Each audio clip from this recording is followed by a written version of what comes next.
kind of brings back memories and maybe is slightly a bit controversial.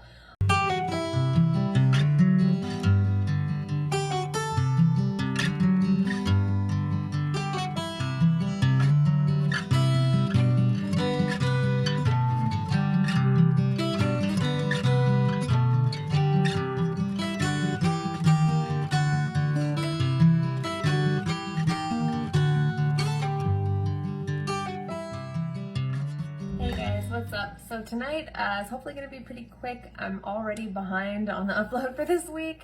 It has been a long day. I just got home not long ago and I've been on the phone. But yeah, long day, short weekend, and I am back to work tomorrow, so hoping to get to bed here pretty soon.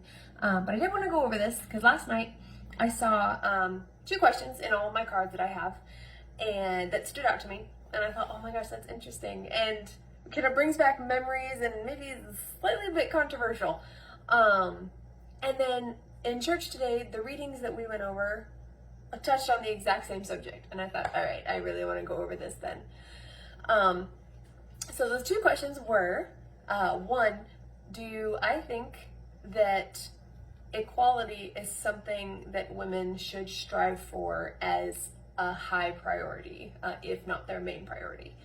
And then secondly, do I believe in traditional gender roles? And so the quick answers to that are no and yes.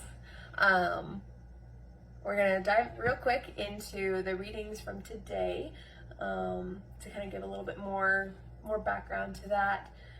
So it was from Ephesians 5, verses 21 through 32, and it reads, "Brothers and sisters, be subordinate to one another out of reverence for Christ.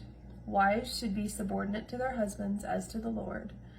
For the husband is head of his wife, just as Christ is head of the church.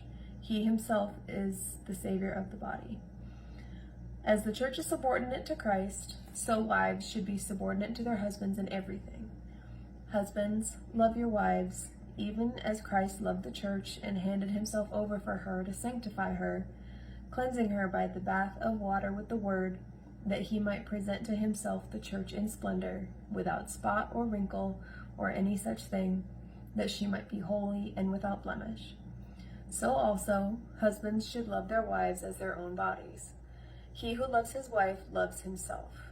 For no one hates his own flesh, but rather nourishes and cherishes it, even as Christ does the church, because we are members of his body. For this reason, a man shall leave his father and his mother and be joined to his wife, and the two shall become one flesh. This is a great mystery, but I speak in reference to Christ and the church." So that, I was really surprised when they started reading, and I was like, oh my gosh, that honestly just gives you your answer as to whether equality is something that women should so desperately, I would say, seek out. And that answer is no, because you can see there's a natural source of leadership and guidance. God is head of all men, and then men are head of their wives, girlfriends, families, and not head in the sense that most people take it. When you talk about gender roles or being submissive or subordinate to your husband, or the man in your life, and in which case they put it in a very demeaning context, as if he's a taskmaster and a dictator. But it's not. It's entrusting yourself and giving of yourself to say, I trust you to lead me, I trust you to guide me, protect me, and for the men to take on that responsibility. That's a huge responsibility. But it's who we're created to be. It's, women are created to be a little bit more of a follower, and not in a weak way, but a follower in that you're in the background being a support system and a source of strength, and trusting your husband or the man in your life. And then for men to be that source of strength and guidance and protection and leadership. And so, it may be that just because I grew up with it, kind of that traditional set of gender roles and things like that. I love to cook to clean. For the longest time, I wanted to be a stay-at-home mom, a housewife, and just, you know, take care of a home and children and serve my husband. And I think a lot of times nowadays that's really seen as weak. Anything where a woman puts herself second or puts herself in a place of service, especially towards a man, is seen as weak and unequal or sexist. And I do not think that's the case at all, because that, like I said, growing up, you know, my mom, she busted her ass being a stay-at-home mom, because to do that, especially if you have a lot of kids and then you homeschool, that woman is a teacher, a cook, a maid, a chauffeur, a psychologist, a doctor, anything that you can think of. You know, she's handling everything in everyone's life and not even getting rewarded by a paycheck.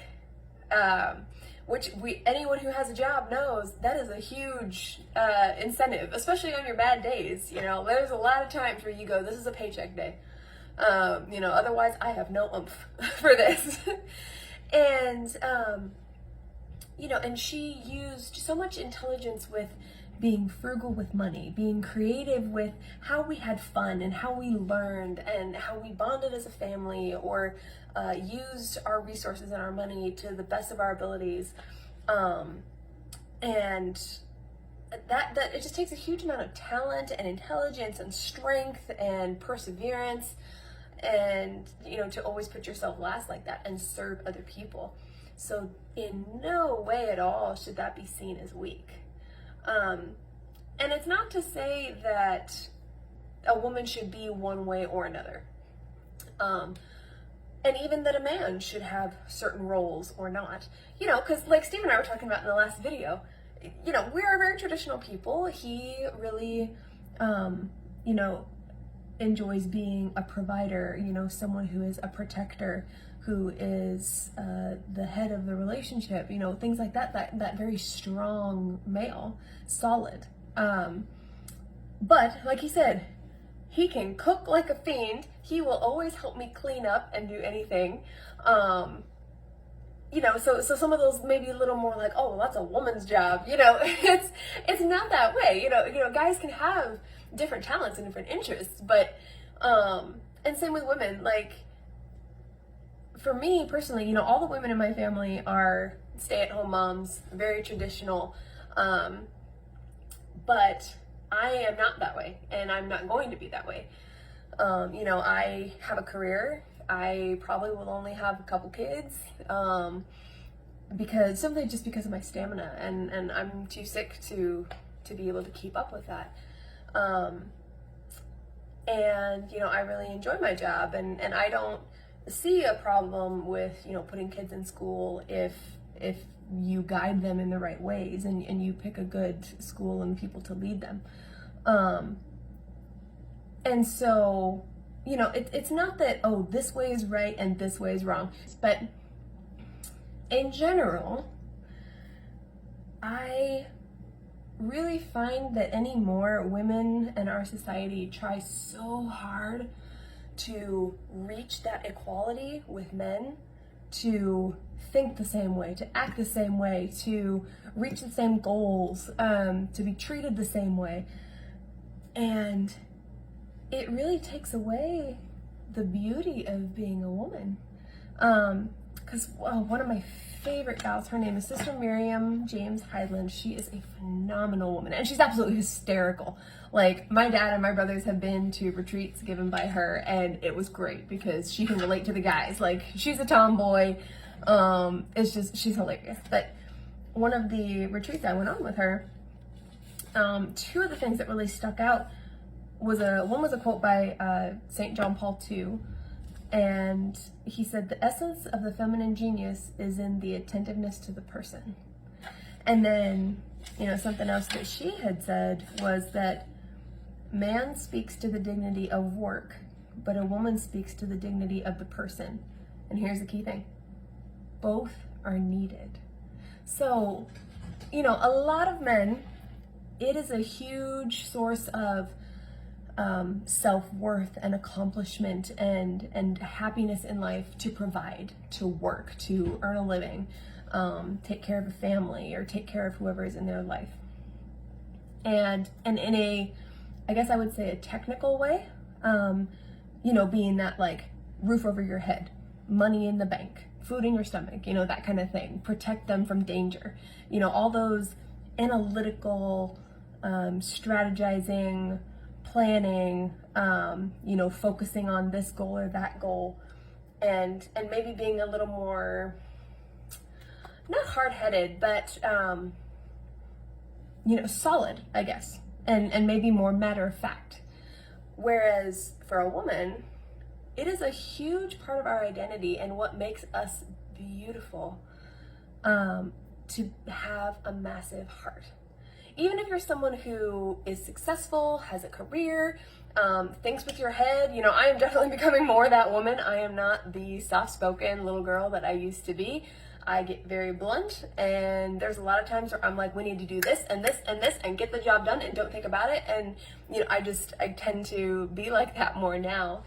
But even still, even if you are like that, to internally have that huge heart, like Sister said, that doesn't find your sense of worth or your happiness or is your like go-to characteristic, is not like men to be work and provide, but to provide love and comfort and to see the person and to see the heart. So many women will go after someone's heart immediately. And that's not mothering instinct in all of us. And that is something natural. Even women who don't feel like they're going to be a good mother or don't like kids or don't know how to deal with people, everybody has that mothering instinct. You could be 13 years old, you could be 90 years old, you could be single, you could be married, but we all have that when someone's in need, when someone is stressed, when they're happy, whatever the case may be. All I can picture is just an embrace. We will embrace them, and it's that you're gonna get to the bottom of their feelings. You're gonna see behind the curtain. You're gonna, if it's someone who's wronged you, you're probably gonna give them the benefit of the doubt and think, all right, what's going on? What do they need? If there's, I think probably one of the best examples would be like, there's different people, I'd say probably like my dad or, different guys in my family, to where if they saw someone who, I don't know, maybe like a homeless person on the side of the road, or, even like someone that we know who maybe is struggling financially or something like that, their go-to would be provide them money, because that means they're going to be safe and stable, and it's going to help them out in a logical way.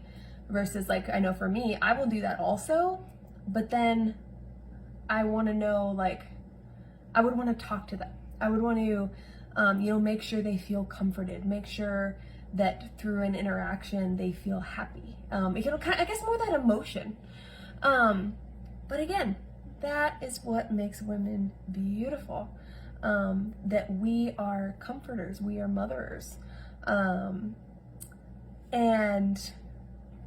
that goes back to kind of those traditional gender roles. I just remember in class a long time ago, in my psychology classes, they would read this article from the 50s called How to Be a Good Housewife.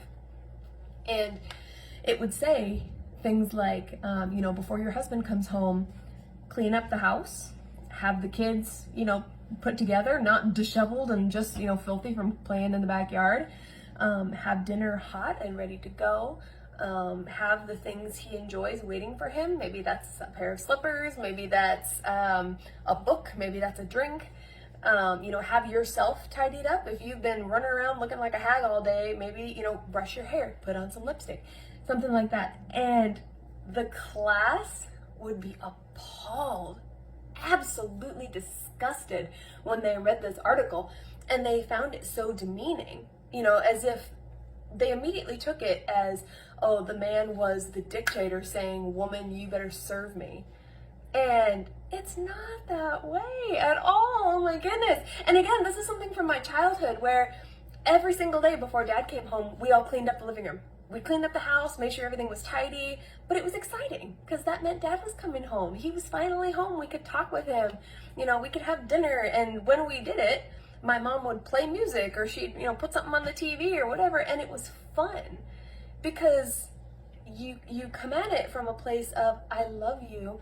I want you to feel comfortable, relaxed. I want you to feel taken care of, that I thought of you before you came in the door. I looked forward to you coming in the door, and this is how I'm showing that to you. And again, it's not just a woman thing, but guys can do that too. Say, you both have careers, and your guy is home on a day off, and before you come home, he tidies up the house, has dinner waiting for you, has maybe, put on some nice cologne that you love to smell. Little things like that. It shows a respect for the other person and love for that other person. And so, yeah, again, it's just something in our society now to where women taking that back seat or having more an identity of submissive service versus, men like providing for you, serving you, but in that strong, maybe more dominant way. Protective, I would call it, not even dominant. But that's seen as so bad, and women just frantically try to shove all that aside. Any source of softness, any source of weakness, quote, weakness, or submission, and are always trying to one-up men or be equal with the men. But then when you think about it, who are we? When you've taken everything about a woman, her kindness, her huge heart, her ability to read into little things, her ability to serve those she loves, and try to become everything that a man is, then what is a woman? We need to hang on to those things that are different because they make us unique. And there's plenty of things that men can do that women cannot do or just aren't good at. It's not their natural given talent. But some women can be good at those things. It's not an end all be all, men do this, women do this. And vice versa, but where women are, quote, weak, men are strong. Where men are, quote, weak, women are strong. Up until, I don't know, maybe a couple months ago, I wouldn't trust any of my brothers to do a load of laundry because everything's going to come out pink. And anytime they touch the dishwasher, it is all disorganized. But then again, I would never really want to touch a car or build a fence or do anything else outside that my brothers would love to do or that Steve would love to do, And so there's those natural things about us that make us unique and then make you compatible. So again, I do not think that women should seek to have equality as their highest priority and constantly be thinking about, well, am I treated the same way as a man? Am I thinking the same way? Am I achieving the same things? And I do think that those traditional gender roles are really important because it highlights our God-given strengths and unique qualities. And they complement each other. Again, trying to constantly one-up a man or be equal with a man, then with the man in your life, it's going to cause a lot of conflict. And not because he's insecure or chauvinistic or is like, I'm the man, but you're taking down what he is. And you're not allowing his unique qualities to shine or for him to just simply take care of you. So it's a beautiful thing, I think, for women to be strong, to, if you want to, have a career, be intelligent, reach goals. It's an incredible thing. But when it comes to your relationships, your family, let your man step up. Let him be the leader, the provider, the source of strength. Come to him for guidance and listen to what he has to say. Listen to his guidance, trust him, and serve him, serve those around you in simple ways, and you know, in those little ways that sometimes only women can. And just let your natural femininity and your beauty shine through. So we will be back next week. What are we doing? We're gonna have one more chat. I'm not exactly sure what about. I'm gonna keep going through my cards. Week after that, we are decorating. We are going through this whole apartment, and I am showing you how I decorate. We are getting ready for fall. I am so freaking excited. And so I will see you guys next week.